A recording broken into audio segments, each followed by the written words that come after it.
예, 오늘은 드디어 마지막 강의를 하게 되었습니다.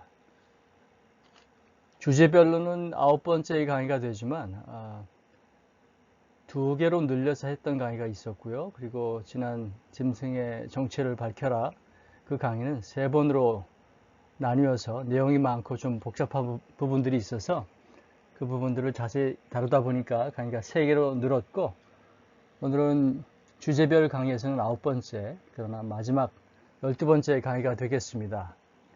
지금까지 이스라엘과 성경 강의를 쭉 따라오신 분들은 오늘 강의가 그리 어렵지 않을 것이라고 생각합니다. 일관되게 이스라엘의 중요성에 대해서, 또 이스라엘을 우리가 제대로 바라볼 때에 성경을 어떻게 해석해야 하는지, 어떻게 새롭게, 바르게 해석해야 되는지에 대한 내용들을 자주 다뤘기 때문에 그것의 어떤 종합적인 해설이라고 할 수 있는 그 도전받는 대체신학이라는 이름의 오늘 강의는 그리 어렵지 않을 것이라고 생각을 합니다. 그리고 대부분의 사람들이 이 강의를 들으면서 다 이해를 하시고 동의를 하실 것이라고 생각을 하는데, 어쨌든 다시 한번 정리를 하면서 우리가 이스라엘을 왜 다시 하나님이 주시는 지혜와 이 시대에 열린 그런 계시와 바른 해석으로 봐야 하는지, 그런 내용들을 다시 한번 보면서 전체적인 강의를 총정리하는 시간을 갖도록 하겠습니다.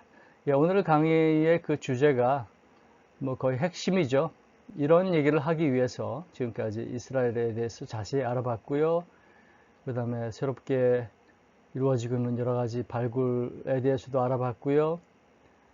그리고 보다 구체적이고 전문적으로 우리가 종말론과 연결이 되어서 예언서들을 어떻게 봐야 하는지, 그동안 전통이라고 하는 것에 얽매여서 서구신학에 우리가 좀 경도되어서 잘못 해석했던 부분들이 있다면 그런 것들을 우리가 말씀과 어떤 역사적인 사실 이런 것들을 다 근거로 해서 제대로 파악할 수 있는 그러한 노력을 우리가 해왔습니다. 그것도 이론적인 면에서 우리가 다시 한번 보는 것이 오늘 강의가 될 텐데요. 도전받는 대체신학, 대체신학이 뭔지, 그리고 이 대체신학의 오류와 어떤 잘못된 시각들이 왜 교정되어야 하는지, 이런 것들을 다뤄보도록 하겠습니다. 제목이 보여주는 것처럼 이제는 많이 좀 달라지고도 있는 것 같아요.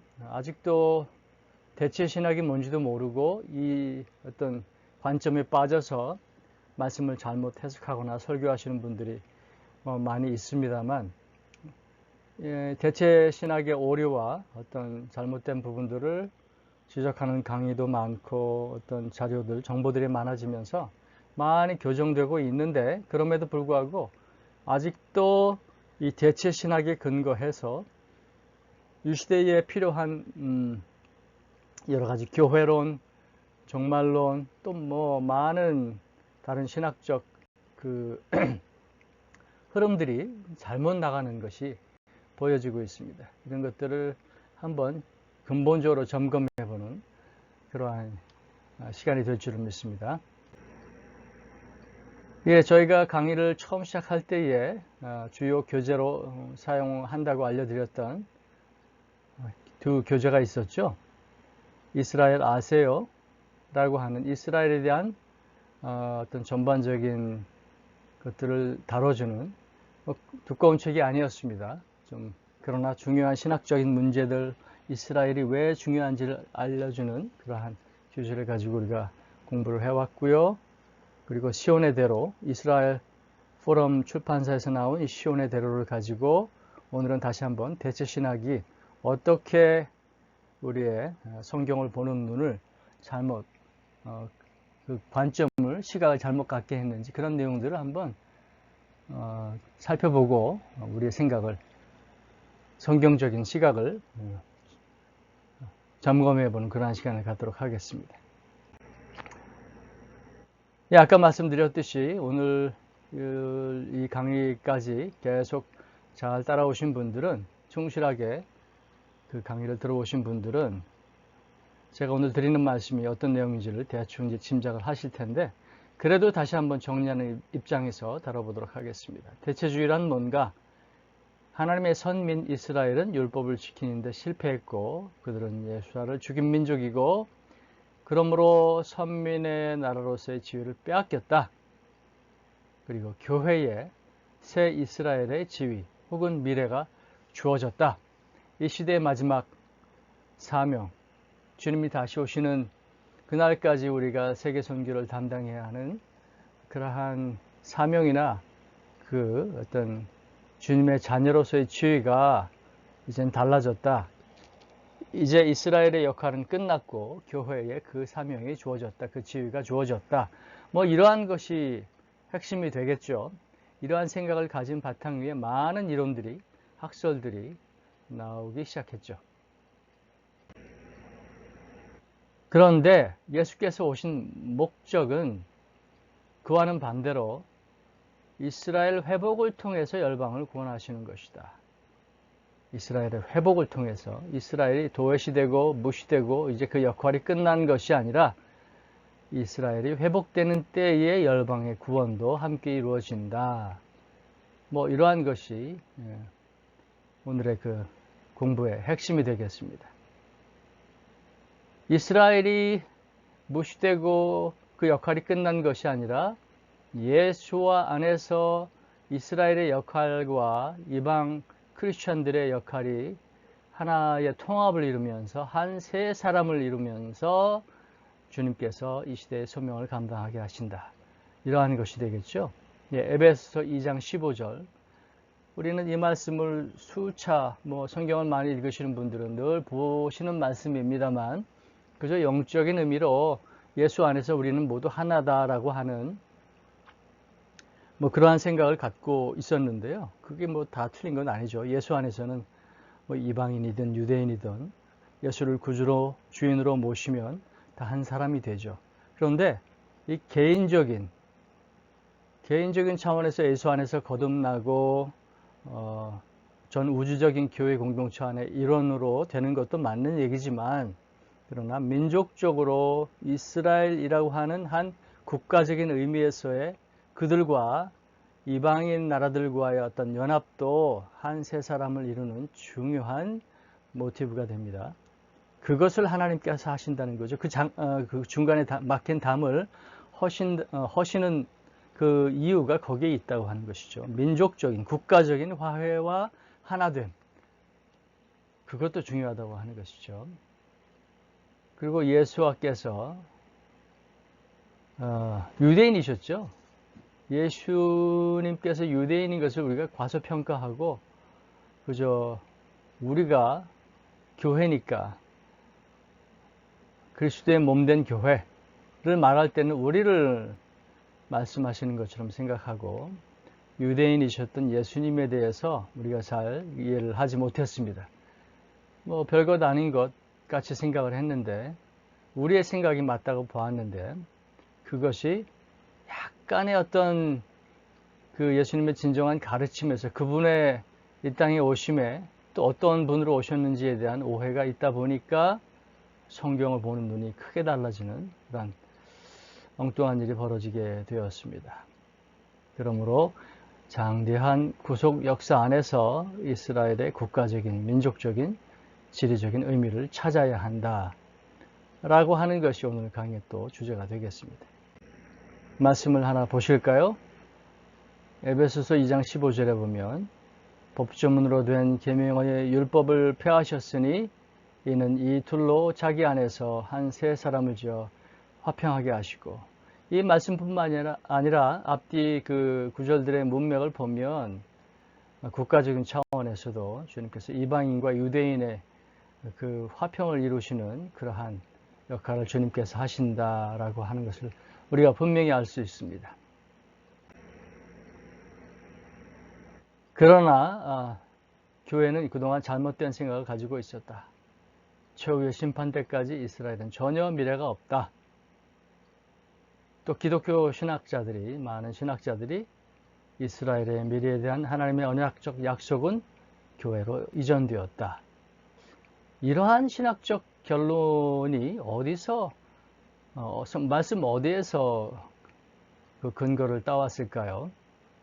저는 정확하게 그 부분은 제가 뭐 연구를 해보진 않았습니다만, 하나님의 말씀이 이렇게 오해가 될 수 있다고 하는 것, 참 우리가 조심해야 될 일이 아닌가 생각합니다. 종교적, 민족적, 국가적 이스라엘의 미래는 하나님 계획 안에 없다. 뭐 이런 얘기까지 우리가 결론을 내리고 가르쳐 왔죠. 그런데 만일 위의 주장들이 사실이 아니라면 어떨까? 예, 이것이 사실이 아닌 것으로 판명이 된다면, 결론이 내려진다면 우리의 신학이 근본적으로 달라져야 하는 것은 당연하겠죠. 우리의 고집, 전통, 착각 뭐 이런 것들을 다 내려놓고 예수님의 생각으로, 예수님의 시각으로 성경을 봐야 되겠죠. 이러한 것을 우리가 도전하는 시간이 바로 오늘 공부 시간입니다. 다시 한번 우리가 해왔던 내용들을 또 정리해 보면, 대체주의는 저스틴, 멜리토, 바나바 이런 뭐 초기 교부들, 그런 글에서 이게 조금씩 나타나기 시작했다. 그리고 4세기 콘스탄티누스 황제가 기독교를 공인하면서 결정적인 영향을 끼쳤다. 이제 기독교가 뭐 전 세계를 지배하고 있던 당시에 어떤 로마의 국교가 되니까 이제는 거의 뭐 천국까지는 아니어도, 천년왕국은 아니어도 이제는 뭐 메시아가 도래하신 것처럼, 그리고 교회가 이제는 전 세계 모든 인류의 어떤 신앙적인 이제 중심이 되었죠.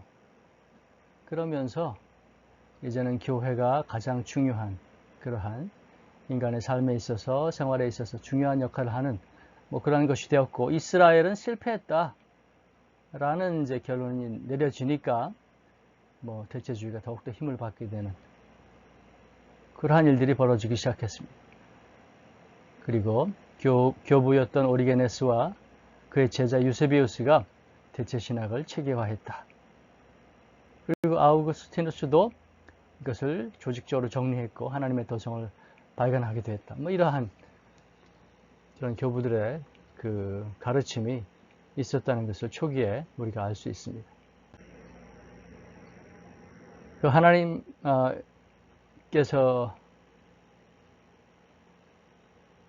경륜적으로 대체주의를 이제는 새롭게 우리 교회에 주셨다고 하는 뭐 이러한 내용이 핵심이 되어서 몇 가지에 좀 구분되는 그런 대체주의의 어떤 흐름이 있었는데요.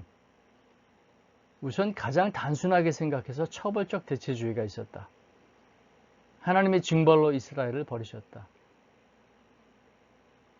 믿음으로 말미암아 구원받는 그러한 온전한 신앙을 내버리고 율법주의에 빠져버린 이러한 이스라엘을 하나님께서 징벌하셨다.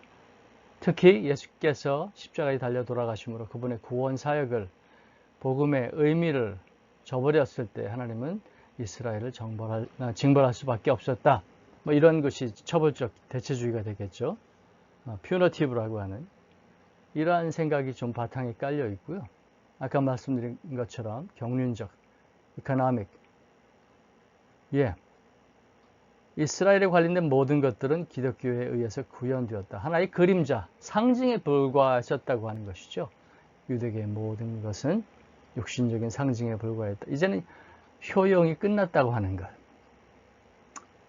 이제는 효용이 끝났기 때문에 폐기되고, 이제는 교회가 복음으로 말미암아 전 세계 그 선교의 그러한 사명을 갖게 되었다. 주님이 다시 오실 때까지 이제는 교회가 그 사명을 갖고 있다. 근데 뭐 스트럭처럴 그래가지고 구조적 대체주의, 성경에 나타난 유대적인 요소들은 단순히 배경에 불과했다. 뭐 폐기됐다, 이제 쓸모없게 됐다, 원래 그 사명을 잃어버렸다, 징벌을 받았다, 이러한 것이 아니라 그저 하나의 그 역사의 발전 단계를, 구속사의 그 발전 단계를 내다볼 때 이제는 과거의 것이기 때문에 이제는 저 그림자로 남아있게 되고, 뭐 폐기까지는 아니더라도 과거에 있었던 일이고, 실제 그 구속사의 마지막 완성 단계는 이스라엘이 아닌 교회가 그 역할을 감당하게 된다. 뭐 그런 내용이 되겠습니다. 기독교에 가장 깊이 뿌리 내린 유형이다. 예, 이스라엘에 대해서 적대적인 생각이나 어떤 무시하고 하는 뭐 이런 생각을 갖지 않더라도 이제는 자연스럽게 구속사의 흐름에 따라서 발전 단계에 따라서 이제는 하나의 먼 과거의 그림자에 불과한 배경에 불과한 것이 이스라엘이다. 이러한 것이 교회 내에 아주 팽배했던 대체주의라고 볼 수가 있겠습니다. 이렇게 세 가지로 구분해서 한번 설명해 볼 수 있겠고요. 그런데 이제 대체주의가 여러 가지 그 변화를 겪게 되는데 뭐 이렇게 과거에 갖고 있던 생각들이 달라질 수밖에 없었던 많은 요인들이 있었죠. 뭐 가장 중요한 요인은 복음에 대한 성경에 대한 바른 이해. 뭐 미국에서는 그 대부흥운동 같은 그런 것들이 일어나면서 복음을 새롭게 보게 되고 다시 보게 되고 그리고 하나님께서 쓰시는 신학자들 종들에 의해서 아 그게 아니다. 이러한 대체주의가 팽배하는 흐름 속에서도 복음을 바로 이해하고 성경을 바로 보는 그러한 신학자들이 몇몇이 그 흐름이 이어지면서 이제는 때가 되니까 이제는 성경이 바로 열리게 되는 뭐 그러한 일들이 벌어지게 되는 것이죠. 이게 다 하나님의 구속사의 어떤 섭리의 중에 하나라고 생각을 합니다. 때가 된 거죠. 하나님께서 우리의 눈을 마음을 영적인 눈을 열어주고 계십니다. 그런데 구체적인 역사 안에서의 사건들도 어떤 계기가 되었는데요. 보면 오늘 이 사진을 보면 20세기 중반부터 대체주의를 의심케 만드는 사건들이 발생했다. 뭐 가장 큰 것은 1948년 이스라엘의 건국이겠죠. 그런데 벤 예후다라고 하는 그 어떤 학자가 현대 히브리어를 탄생시켰다. 이 말씀이 뭐 예레미야서 31장 23절 정확하게 뭐 현대 히브리어의 탄생을 언급한 것은 아니지만 마지막 때가 되면 이렇게 다시 주님의 말씀을 히브리어로 이제 말하게 된다는 뭐 그런 비슷한 내용들이 있어요. 어쨌든 벤 예후다라고 하는 이 학자에 의해서 현대 히브리어가 한 나라, 한 국민들이 쓰는 언어가 탄생했다고 하는 사실 참 놀라운 일입니다. 이러한 일들이 있었고요. 그리고 나치 정권의 600만 유대인 학살, 또 이스라엘 독립과 재건, 6.1 전쟁과 예루살렘 탈환, 정말로 놀랍고 우리가 예의주시하지 않을 수 없는 정말 성경의 말씀을 문자적으로 그대로 성취하는 많은 일들이 막 벌어지기 시작하면서 교회의 지도자들, 신학자들 이런 분들의 이제 생각이 이제 달라지게 되는 거죠. 우리가 성경을 볼 때 그저 은유적으로, 비유적으로, 상징적으로 봐왔던 이스라엘이 이렇게 우리 눈앞에 나타나서 말씀을 그 예언의 말씀들을 구체적으로 실현해 가는 것을 보면서 대체주의가 흔들릴 수밖에 없게 된 거죠. 또 알리아 운동, 뭐 많은 알리아들이 계속 이루어지고 있고요. 또 1960년 이후에는 메시아는 유대인이 증가하고 있다. 지금 뭐 한 4, 5만 공식적인 통계가 그런데요. 이스라엘 내에. 근데 사실 그 유대인 선교를 하시는 분들은 훨씬 많을 것이다. 6만, 7만 될 수도 있다라고 보기도 합니다. 또 예수 안에서의 원유맨 운동. 뭐 미국이나 한국에서 이스라엘에 대한 그 시각이 그 이해가 달라지면서 열심히 유대인과의 그 유대 강화와 서로 용서하고 사랑하는 운동, 그들을 어려움 당하는 유대인들을 돕는 운동, 또 복음 안에서 예수 안에서 우리가 서로 그 민족이 다르고 그 신앙 배경이 달라도 우리는 하나일 수밖에 없다고 하는 원유맨 운동이 활발히 일어나면서 그 대체주의를 크게 이제 변화시키는 작용을 하고 있습니다. 또 이사야서 우리가 19장을 보면요. 이렇게 쭉 말씀이 있는데 우리 재밌는 말씀이 있어요. 재밌고 아주 우리가 의미심장하게 받아들여야 할 말씀이 있는데 24절 중간에 있는 말씀을 보면 그날의 이스라엘이 애굽 및 아수르와 더불어 셋이 세계 중에 복이 되리라. 예수님이 재림하시고 천년왕국이 세워지고 이 땅에 하나님 나라가 이제 도래하기 시작하면서 이스라엘이 전 세계에 복이 될 것은 분명한데 오늘 이 말씀에 보면 아수르, 애굽을 같이 언급하는데 영어로는 우리 한국말로는 그냥 이 세 나라가 세계 중에 복이 된다고 하는데 영어로는 문자적으로 원어적으로 보면 Israel will be the third, 그죠? Along with Egypt and Assyria, a blessing on the earth. 이렇게 나와 있어요. 정확하게 해석을 한다면 애굽과 아시리아와 더불어 세 번째로, 그죠? 세 번째로 세계 중에 복이 된다. 이스라엘이. 굳이 서열을 따지자면 애굽과 아수르가 먼저 복을 주는 나라로 언급이 되고요. 그 다음 이스라엘이 된다고 하는 것이죠. 또 25절에 보면 한국말로도 이제 여기는 좀 제대로 돼 있네요. 애굽 백성이여 아수르여 나의 기업 이스라엘이여 복이 있을지어다. 하나님께서 애굽과 아수르를 먼저 복을 주셨네요. 그리고 이스라엘에게도 복을 주셨습니다.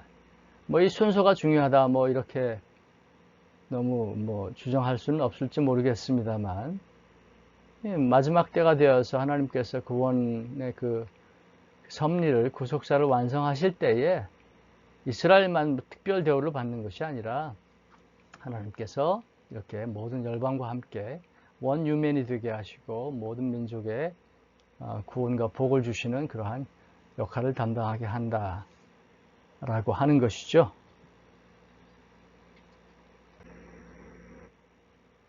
또 대체주의에 대해서 회의를 갖게 만들었던 여러 가지 이유들을 또 살펴보면 뭐 여러분 다 아시는 트럼프가 예루살렘을 수도로 인정한 것 2017년, 대사관으로 이전한 것 2018년, 유대민족 국가법이 통과된 것 2018년, 그리고 북부 지중해 연안 북부 골란구원 쉐펠라 지역에서 거대 유전이 발견되고 있는 것. 그 앞에 것들은 제가 좀 말씀드린 적이 있고요. 유전이 발견된 이것도 참 놀라운 일인 것 같습니다. 제가 한 30-40년 전에, 20-30년 전에 뭐 지중해 그 근처에서 유전이 발견될 것이다 라고 막 예언을 하면서 실제로 이스라엘 정부가 시추를 하기 위해서 노력하고 있다는 막 책자를 본 적이 있어요. 그런데 이게 진짜로 실현되어서 이스라엘이 뭐 경제적으로 국가적으로 발전하고 힘을 얻고 또 하나님의 뜻을 성취해가는 중요한 역할을 하는 걸 보면서 이스라엘이라고 하는 나라가 정말 무시해서는 안 되는 정말 이 시대에 중요한 역할을 하는 구속사적으로 그러한 나라라는 하나의 증거가 되고 있습니다. 그리고 뭐 또 역사적으로 보면 대체주의의 흐름은 17세기부터 또 새로운 기류가 발생했다고 하는데요. 아까 말씀드렸듯이 미국의 그 여러 가지 그 대각성 운동 뭐 이런 것들 그때의 신학자들 중요한 역할들을 했죠. 그리고 19세기 후반 전천년설이 이제 좀 힘을 얻으면서 천년왕국의 성취가 문자적이라는 관점도 설득력을 얻게 된다. 글쎄요, 뭐 교회사적으로 천년왕국에 대한 해석이 어떻게 변화를 겪었는지는 제가 구체적으로 연구는 해보지 않았습니다만 과거에는 좀 비유적이고 어떤 은유적인 것으로 해석을 해오다가 예수님의 재림이 실제적으로 이 땅에 있을 것이며 천년왕국도 이 땅에 실현되는 어떤 하나님 나라다라고 하는 인식이 많아지면서 그렇다면 실제적으로 다시 독립국가로 재등장한 이스라엘이라고 하는 존재가 너무나 중요한 역할을 하겠구나, 하나의 징조구나라는 것을 새롭게 보게 된 거죠. 그렇게 해석을 하면 되겠습니다. 그리고 무엇보다 중요한 것은 로마서 9장부터 11장까지 해석인데요. 뭐 이 말씀들을 읽어보면 어떤 반박에 다른 이론을 갖다 댈 여지가 없죠. 대체주의를 무너뜨리는 촉매제 역할을 했다.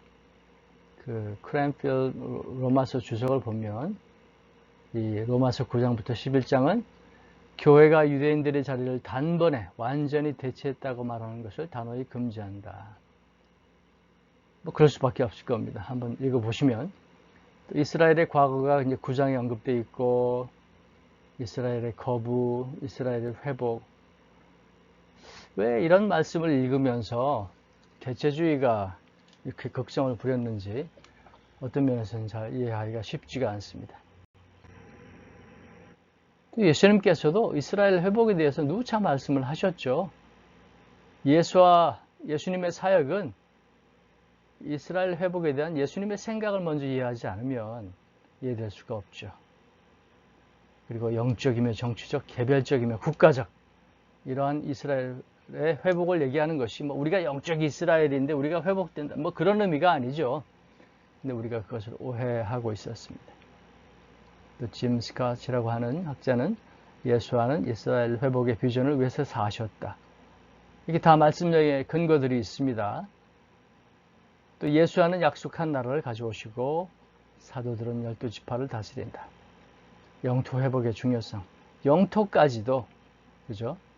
지금 이스라엘이 그 시나이 반도 위쪽 지금 현재 위치한 이스라엘의 그 땅을 이스라엘 백성들이 다시 차지하게 될 것이다 라고 하는 이것에 대해서 지금 우리 관심이 없었어요. 영적인 이스라엘, 우리가 영적인 이스라엘이다라고 생각을 해왔는데 그렇다면 현재 그 땅을 차지하고 있는 국가적 이스라엘은 성경과는 아무 상관이 없다. 그렇게 보는 분들이 있거든요. 근데 그게 아니라는 거죠. 물론 국가적 전체적으로 예수를 안 믿고 신앙이 없어도 전부 구원된다는 얘기는 아니지만 그러나 그 땅을 유대인들이 다시 회복하고 찾아서 살게 되고 그 안에서 예수님의 뜻을 성취해 간다. 그러나 지리적인 영토적인 회복의 의미와 중요성도 우리가 잊어서는 안 된다. 이러한 말씀이 되겠습니다. 또 마가복음 1장 15절에 보면 이르시되 때가 찼고 하나님의 나라가 가까웠으니 회개하고 복음을 믿으라 하시더라. 하나님의 나라가 가까웠다고 말씀하시고 이 선포를 하실 때 그 대상은 누구였습니까? 여러분 다 아시겠습니다만 당연히 예수님이 태어나신 민족 유대인들에게 주신 말씀이죠. 유대인들에게 주신 하나님 나라의 선포였습니다. 이때는 이방인들이 포함되지 않았습니다. 마태복음 15장 24절에 보면 예수께서 대답하여 이르시되 나는 이스라엘의 집에 잃어버린 양 외에는 다른 데로 보내심을 받지 아니하였노라. 그죠? 수로보니게 여인의 그 간곡한 요청에도 불구하고 예수께서는 나는 이스라엘의 집에 잃어버린 양에게 먼저 왔다. 이런 말씀을 하셨죠.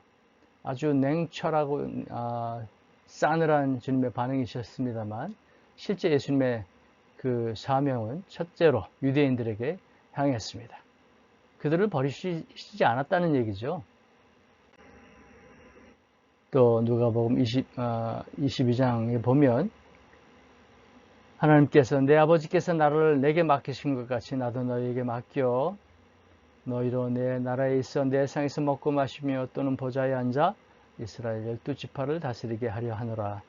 여러분 이스라엘 12지파를 다스리게 하신다는 이 말씀 예수의 제자들이 예수의 자녀들이 이 말씀이 그냥 영적이고 어떤 은유적인 표현이신가요?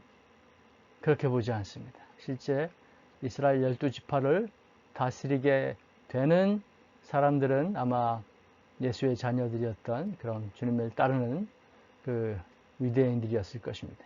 그들이 될 것입니다. 좀 중복이 됩니다만 어쨌든 유대인들에게 유대민족에게 주신 약속은 무엇이었느냐. 때가 되면 땅을 찾고요. 그 땅을 찾아서 소유하고 거주하게 될 것이고 또 신약 성경에는 국가적인 회복 이런 것들을 아까 로마서에서 보신 것처럼 그대로 언급을 하고 있고요. 또 예레미야서에 보면 예레미야서에 벌써 복음이 들어가 있습니다. 이 마지막 때에 어떻게 하나님께서 예수 믿는 자들을 부르시고 유대인들을 회복하시고 이스라엘을 회복하시고 그들의 마음도 어떻게 새롭게 하셔서 하나님께서 부르시는지 나와 있습니다. 예레미야서나 에스겔서를 보면 그들에게 새로운 마음을 주시겠다. 새로운 정신을 주시겠다.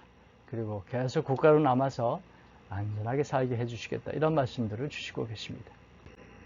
또 고토에 대한 약속을 다시 한번 보면 마태복음 24장 1절부터 25절 사이에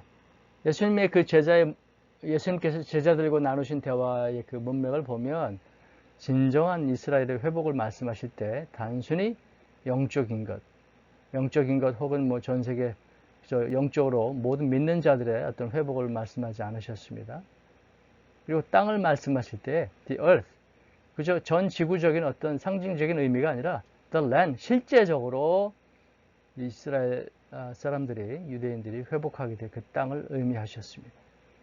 이것은 역시 스가랴서 12장 10절과 12절을 인용하신 말씀이라고 하는 것. 메시아가 하늘 구름을 타고 오실 때 12지파가 그 땅에 거주하게 된다. 모세의 언약과 그 땅에 대한 약속이 폐지되는 것을 의미하지 않는다. 전에 한번 그 지도도 보여드린 적이 있어요. 저 아래 시나이 반도 위부터 지중해 큰 대해로부터 동쪽으로 그 유프라테스 강, 메소포타미아 지역의 유프라테스 강까지 그 넓은 땅을 회복시켜 주신다고 하셨는데 그게 언제 성취될지 모르죠. 그것도 비유인가요? 그것도 은유인가요? 아니죠. 하나님의 주신 약속은 언젠가 성취될 것입니다. 그리고 모세의 율법 중에 많은 것들이 이제 폐지가 되었지만, 그러나 10계명 중심의 도덕법이 더욱 강화된 것처럼 어떤 구체적으로 문자적으로 주신 언약들은 지금 이루어지지 않았을 뿐이지 언젠가 성취될 날이 있을 것이다. 우리가 이것을 기억해야 하고요. 또 현재 이스라엘은 메시아닉 국가는 아니지만 만물의 회복을 의미하는 그쪽으로 나아가는 한 단계이다. 또 마태복음 5장 13절에서 그 땅의 소금을 말씀하실 때에, 즉 메시아닉 주들이 이스라엘 백성들을 국가적으로 전부 이제 하나님께로 돌아오게 만드는 그러한 소금의 역할을 하지 않을까라고 기대를 하는 것입니다. 그 약속을 더 보면요, 다윗의 후손이 유대민족을 다스릴 것이다. 이 말씀들을 잘 기억해 보십시오. 제자들도 로마의 멍에서 벗어나 왕권 회복을 기대했다. 예수와는 이 질문을 거부하지 않으셨으나 언제인가는 대답을 안 하셨다. 네. 이스라엘이 다시 한번 하나님 왕권을 갖게 되는 그러한 것에 대해서는, 그 질문에 대해서는 그런 일은 없을 것이다 라고 부인하지 않으시고, 다만 언제 그 일이 이루어질 것인가에 대해서는 말씀을 안 하셨다는 거죠. 이것도 우리가 잘 기억을 해야 합니다. 그러므로 이스라엘의 독립이나 예루살렘 수도 선언이나 유대인 국가법 통과 등은 하나님의 약속이 성취되는 중요한 증거들이다. 우리가 온전한 복음을 말할 때에 복음은, 우리 영적인 구원은 이미 십자가에서 완성이 되었습니다만, 주님의 고난과 사망과 부활로 온전히 완성이 되었습니다만, 온 세계 구원이라고 하는 그러한 온전한 복음의 완성은 이러한 약속들을 전제로, 이러한 약속들이 성취되는 것을 전제로 한다고 하는 것이죠.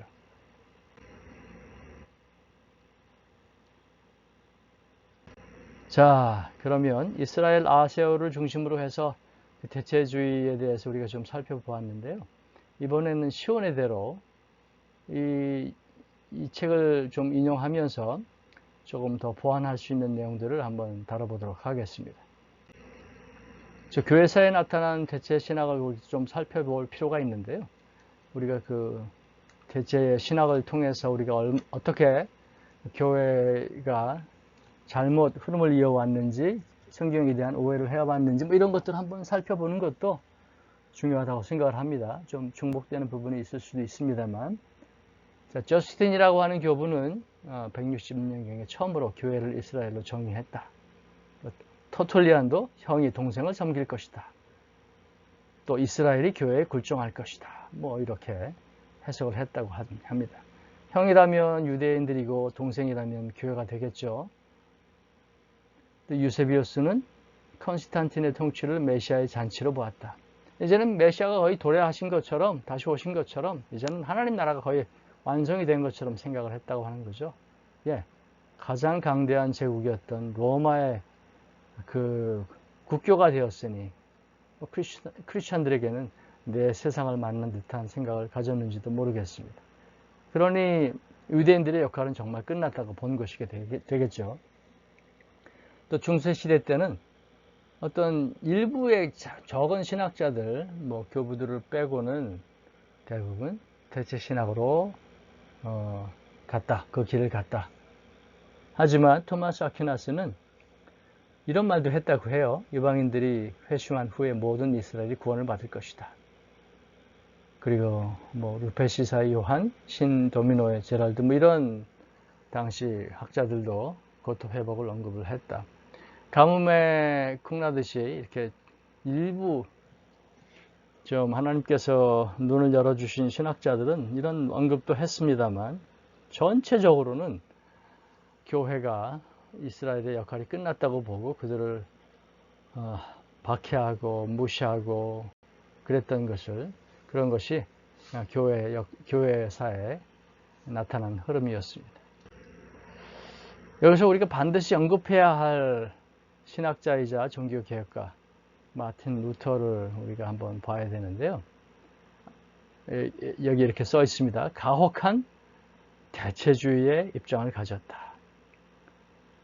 참 아이러니죠. 놀라운 신학자이면서 또 복음을 새롭게 발견한 좀 교회사에서 아주 추앙받는 훌륭한 우리 신앙의 모델이었는데, 목숨을 건 개혁신앙의 모델이었는데, 이분도 대체주의에 대해서는 잘못된 생각을 가지고 있었다고 하는 것. 참 부끄러운 역사지만 그래도 알아둬야 합니다. 이러한 오류나 잘못된 신학적인 관점을 가지고 또 성경을 잘못 보고 교회를 잘못 이끌어가는 그러한 지도자들이, 신학자들이 나오면 안 되겠죠. 또 이 마틴 루터는 이렇게 말했습니다. 예루살렘 파괴는 하나님이 이스라엘을 버리신 증거다. 유대인은 천박하고 엄난한 백성이다. 그들의 족보, 할례, 율법은 쓰레기로 간주되어야 한다. 돼지같이 뒹구는 그들은 마귀의 얼굴로 가득 차 있으며 회당은 더럽혀진 신부이며 참으로 교정이 불가능한 창녀이며 매춘부다. 이러한 언급들을, 주장을 그의 글에 남겼어요. 근데 그것뿐만이 아니라 그가 살고 있던 시에 이러한 제안을 해서 유대인들을 우리가 쫓아내야 된다. 이런 얘기도 많이 한 것 같습니다. 보면 그들의 회당과 학교에 불을 놓을 것, 집을 약탈하고 파괴할 것, 모든 기도집과 탈무드 저작을 빼앗을 것, 랍비의 가르침을 금할 것, 고속도로입니다. 죄송합니다. 고속도로에서 안전통행권을 박탈할 것, 고리대 금업을 박탈하고 현금, 금, 은, 보석을 탈취할 것, 그들이 이마에서 땀을 흘며 자신들의 빵을 얻도록 할 것. 아주 잔인할 정도로 유대인들을 멸시하고 싫어했던 이러한 내용들의 언급이나 글을 남긴 것을 볼 수가 있습니다. 우리가 한번 봐둬야 할 또 것이 있는데요. 이게 95개조 그 복음을 종교개혁을 시작한 95개조 어떤 그 글도 비텐베르크 성당 문에 달아서 종교개혁을 시작했던 사람이었지만, 이러한 부조가 그 교회 외벽에 걸려 있었는데도 아무런 문제의식을 갖지 않았었습니다. 마틴 루터는. 이 부조를 좀 설명을 하면, 돼지가 있죠. 가운데 돼지가 있고 그 뒤에서 유대인 랍비가 아주 참 부끄러운 자세로 이렇게 들여다보고 있고요.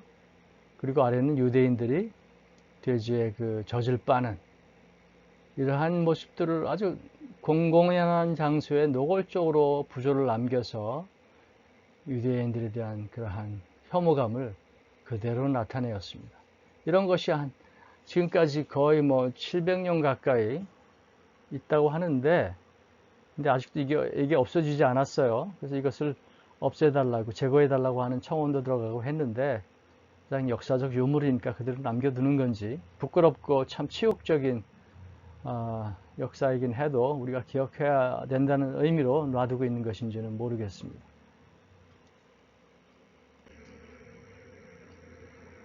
그러나 청기도 시대를 맞이하면서 유대인에 대한 관심들이 조금씩 바뀌기 시작하는데 그 이유가 있었죠. 성경 접근이 용이해지고 구약과 히브리어에 대한 관심이 증가하면서 이스라엘에 대한 소망이 크게 늘어난다. 종교개혁을 시작한 그러한 우리 선조들은, 믿음의 선조들은 아직은 그때까지만 해도 그 유대인들에 대한 큰 오해를 하고 있었는데 그들의 종교개혁 덕분에 성경이 용이하게 되고 또 구약을 또 쉽게 읽게 되고 하면서 자연스럽게 또 이스라엘에 대한 소망은, 관심은 늘어났다. 이게 좀 역설적인 거죠. 이런 일들이 있었고요. 또 이안 머레이라고 하는 그 부흥신학자라고 이제 소개가 되는데 이분의 말에 의하면 17세기 영국 청교도 사이에서 이스라엘 회복에 대한 믿음은 흔한 것이었다. 청교도들 진정한 복음을 갈망했던, 그래서 그 복음의 그 종교의 신앙의 자유를 찾아서 미국으로 오고 했던 그 청교도들 사이에서는 참 감사하게도 다행히도 이스라엘의 회복을 기다리는 온전하고 건강한 신학을 갖게 되는 그러한 신앙인들이 많아졌다라고 하는 것입니다. 그래서 18, 20세기의 그 이스라엘에 대한 견해를 조금 더 보면 미국의 유명한 그 대각성 운동의 그 아버지였던 조나단 에드워즈 같은 사람들은 이런 말을 했습니다. 민족적 회심 앞에 이스라엘의 완고함은 무너져 내릴 것이다. 그날이 오면 그들의 눈을 가렸던 두터운 장막은 사라질 것이다. 이스라엘의 집은 구원을 받을 것이다. 또 로마서 11장 26절보다 더 확실하게 유대인 회심을 예언한 것은 없다. 말씀에 우리가 겸손하게 순종하고 그 말씀을 받아들일 때 이렇게 우리의 눈이 열리게 되고 이해하게 되는 거죠. 그런데 한번 전통이라고 하는 교부들의 권위, 신학자들의 권위, 그들의 가르침의 어떤 것이 하나님의 말씀보다 그런 것에 귀를 기울이고 순종하다 보면 말씀이 가려지는 거죠. 너무나 명확하게 말씀에 나와 있는데 왜 그것을 그 전에 있는 수많은 그 놀라운 능력을 가졌던 신학자들은 또 알지 못했을까요? 또 19세기의 스펄전은 유대인들이 예수를 자신의 왕으로 소유할 것이며 자신들의 땅으로 돌아갈 것이다. 이런 말을 하면서 이스라엘의 국가적 회복에 대한 믿음을 나타냈다. 여러분, 그 복음의 능력, 말씀의 능력 앞에 우리가 겸손히 마음을 연다면 오늘 강의가 전적으로 이해가 될 것입니다. 또 세대주의라고 하는 것, 하나님의 경륜에 따라서 우리 인류의 역사를 그 7개던가요? 그 세대별로 나누어서 이때에 이르는, 지금 우리가 살고 있는 이 시대에 이르는 어떤 경륜, 하나님의 이 세대에 맞는 경륜이 있는데 그 경륜을 이루기 위해서는 이스라엘의 구원과 고토 회복이 반드시 필요하다. 그들이 위상을 되찾아야 한다라고 하는 세대주의가 좀 많아지면서 이것이 또한 이스라엘을 새롭게 보게 만들고 바로 보게 만드는 역할을 했다라고 합니다. 세대주의 그 신학 종말론에 대해서 동의하지 않는 분들도 있을 것입니다만 어쨌든 이러한 순기능적이고 긍정적인 역할도 했다고 하는 것. 그래서 20세기에서는 여러 교단과 기독교 단체들이 대체 신학을 포기하는 경향을 보이고 있다. 하지만 아직까지도 대체 신학이 건재하긴 한데 다시 우세한 위치를 차지하지는 않을 것이다. 다시 또 득세해서 교회에 어떤 영향을 끼치지는 않겠지만 그러나 쉽게 사라지지는 않을 것이다 라고 하는 것이 전망이 되겠죠. 근데 우리가 왜 대체 신학을 갖게 될까? 누차 강조합니다만 성경을 잘못 읽을 때 그런 일들이 벌어지게 됩니다. 꼭 성경을 해석하는 신학자들이나 목사 혹은 성경 지도자들의 말씀을 가르치는 지도자들의 그 무지와 오해도 있을 수 있지만 이것은 꼭 그들만의 책임이 아니라 말씀이 열리지 않아서 그렇죠. 때가 되지 않으니까 말씀이 그 봉인이 열리지가 않아서 성경을 무리하게 해석하다가 또 이해 안 되는 부분들은 문자적인 해석이 아니라 은유적으로, 비유적으로, 상징적으로 해석을 하다가 엉뚱한 결론을 만들어내게 되는 성경 해석의 오류, 이러한 것들이 원인이 되었다라고 버나드 웸이라고 하는 그 학자가 얘기를 했고요. 근데 이런 것이 한국 교회도 예외는 아니어서, 한국 교회나 신학교도 예외는 아니어서 문제를 야기하기도 했습니다만, 여러 신학자들과 또 뭐 새로운 조류에 대한 이해가 넓어지고, 또 복음을 제대로 이해하는 한국 교회 목사님들, 또 신학자들이 많아지면서 이제는 생각이 달라지고 있다고 생각합니다. 아까 말씀드렸던 세대주의, 한국에서도 세대주의가 많이 있었죠. 그 세대주의의 전천연설이 예수의 임박한 재림신앙과 이스라엘 국가의 독립 알리아 운동에 큰 박차를 가했고, 또 성경도 균형 있게 말씀대로 예수님의 생각대로 보게 되는 그런 긍정적인 기능을 했다고 하는 것이죠. 또 관련된 우리 학자들이나 우리 복음주의 계열의 좋은 학자님들, 목사님들의 말씀 좀 더 보면, 데렉 프린스라고 하는 목사님은 교회는 교회고 이스라엘은 이스라엘이다 라고 말씀을 하셨고, 마틴 로이드 존스도 비슷한 견해를 말씀하셨습니다. 그래서 알리아에 대한 오해가 아직은 존재하는데, 왜 그들이 고토로 돌아가게 만드는 이러한 운동들이 유대인들을 정치적인 운동이다, 그게 뭐 꼭 하나님의 말씀의 성취냐, 이렇게 보는 의심의 눈초리를 보는 사람들도 있습니다만, 비판하는 사람들도 있습니다만, 저는 그 말씀도 어느 정도 일리가 있다고 봅니다. 자기 민족 여러 나라에서 박해받고 고난당하고 있는 자기 민족을 고향으로 돌아오게 만드는 그러한 일을 하는 건 중요한데, 그 주된 일은 이스라엘 정부의 책임이지 왜 꼭 서방 교회들이, 한국 교회들이 해야 되느냐, 우리가 정치적으로 이용당하는 거 아니냐라는 비판도 있는데, 그 비판도 일리가 있다고 생각합니다. 그래서 정치적으로는 이용당하지 말아야 되겠지만, 그러나 어떻게 이런 것들이, 현상들이 하나님의 일을 성취하고 있는지를 우리가 분명히 봐야 할 것입니다. 그리고 우리가 반드시 기억해야 할 것은, 현재 이스라엘이 완전한 하나님 나라를 만든 그러한 이스라엘은 아니지만, 어쨌든 현재 이스라엘은 성경이 말하는 이스라엘로서 구속사의 중요한 부분들을 성취해가고 있는 역할을 한다, 이렇게 볼 수가 있는 것이죠. 또 미시킨 교수는 신약 성경에 총 75회 등장하는 이스라엘이라는 헬라어가 실제적이고 민족적인 이스라엘이다, 이렇게 말씀을 하셨습니다.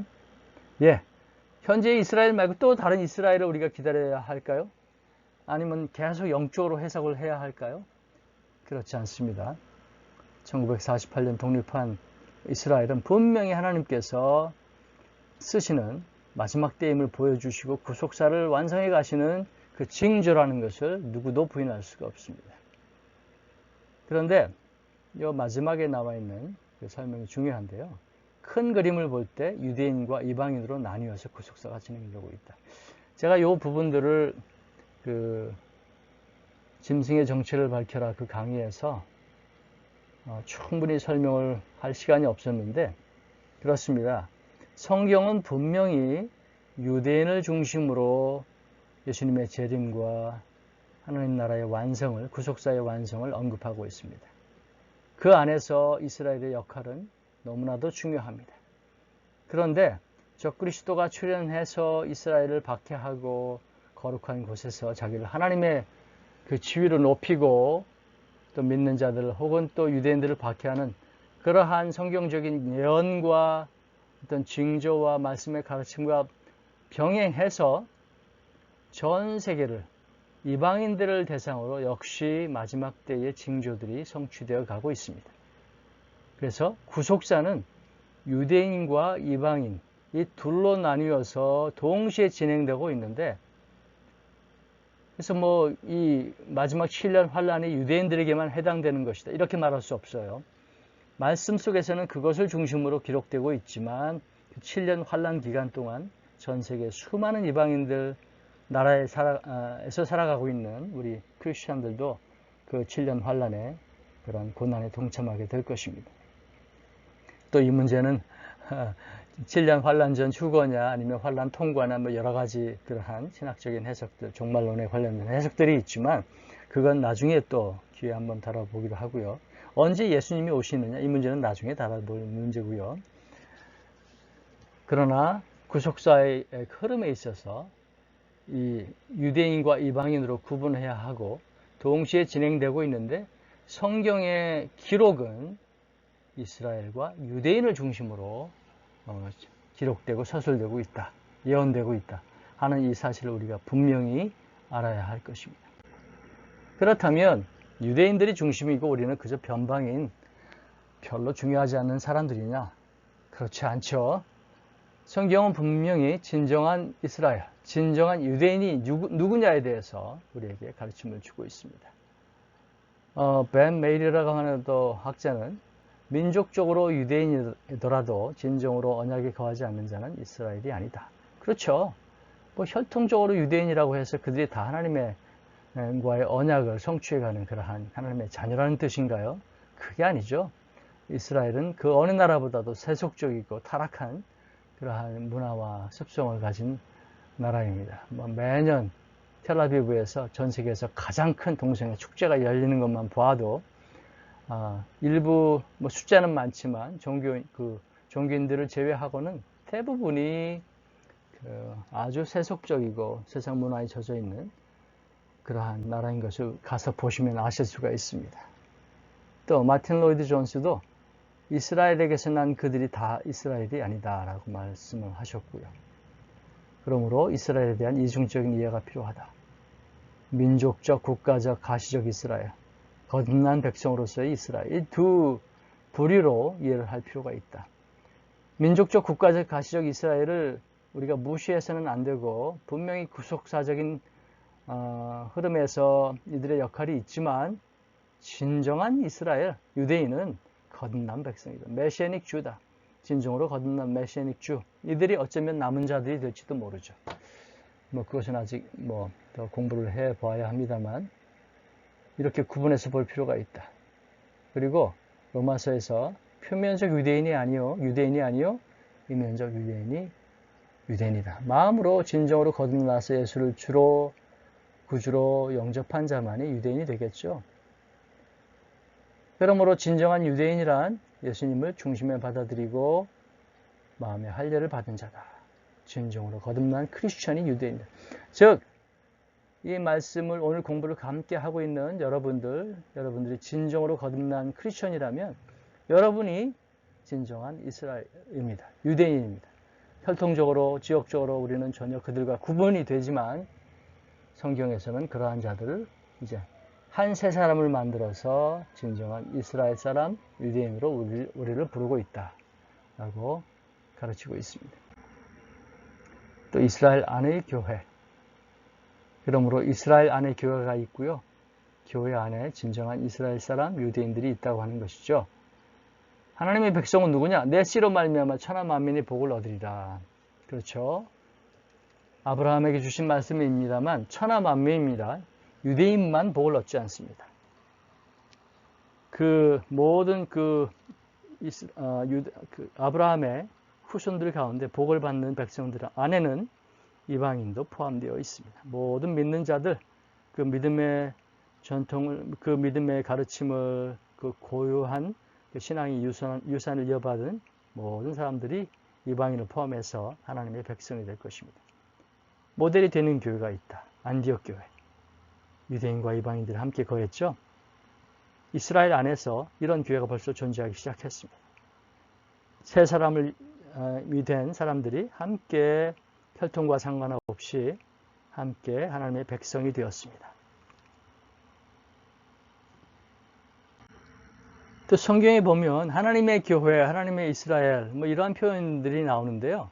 성경은 이러한 표현을 썼지만 하나님의 교회가 무엇이고 하나님의 이스라엘이 또 어떤 것인지를 정확하게 설명을 하지 않아요. 그래서 신학자들이 조금씩 좀 다르게 해석을 하기도 하는데 여러분도 나름 성경을 벗어나지 않는 범위 내에서 이것을 정리하고 이해를 할 필요가 있다고 생각을 합니다.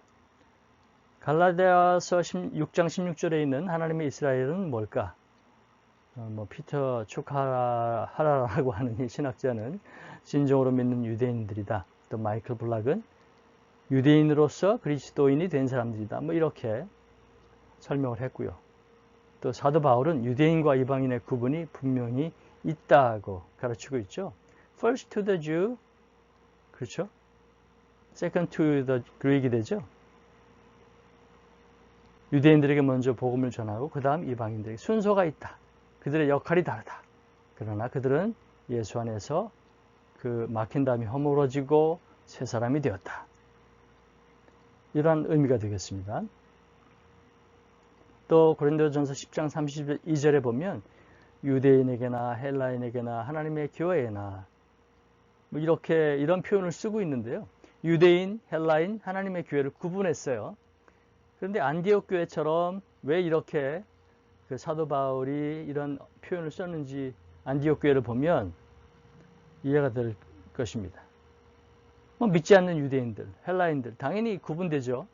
그러나 하나님의 교회 그 안에는 믿는 유대인들, 믿는 헬라인들이 하나가 되어서 하나님의 교회를 형성한다고 하는 것이죠.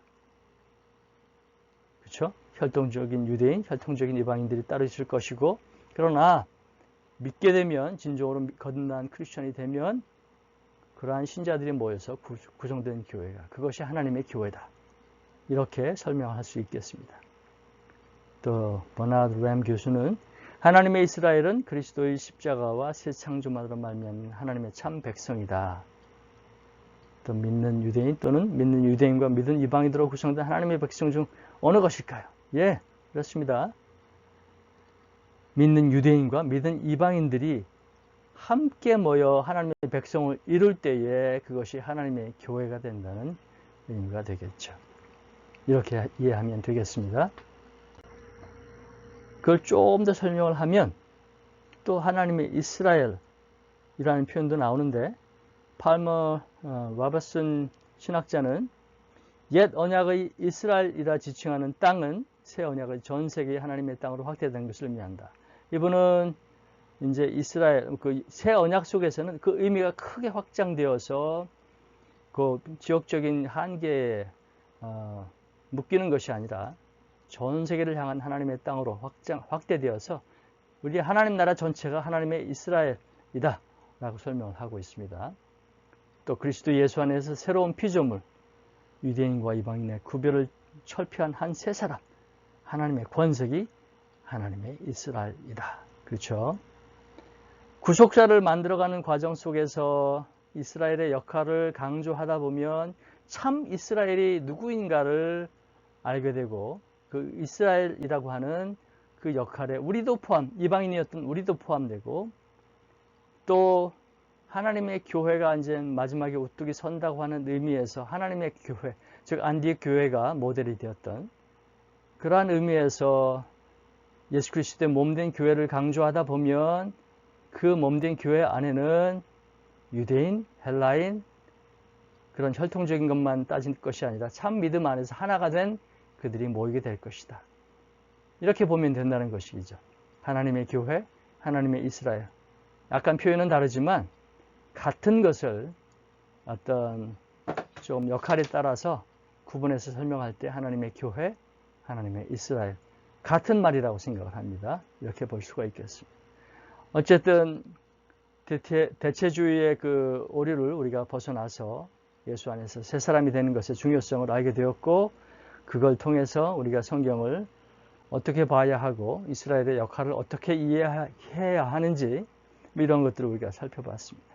여러분께서 지금까지 총 12번의 강의를 통해서 어느 정도 여러분의 패러다임을, 성경을 보는 패러다임을, 종말론을 보는 패러다임을, 이스라엘을 보는 패러다임을 바꾸고 이해를 확장시키고 영적인 눈이 떠지는 그러한 기회가 되었으면 좋겠습니다.